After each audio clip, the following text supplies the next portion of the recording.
since 2002.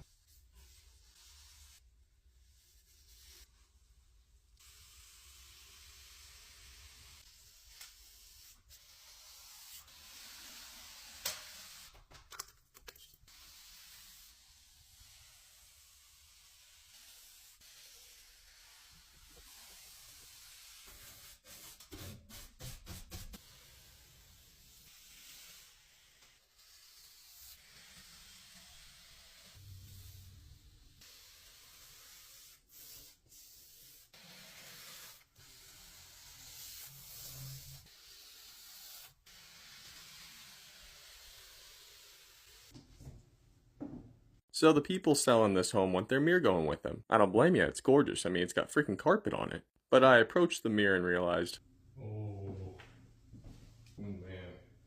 I bet it weighed 122 pounds. I'm not risking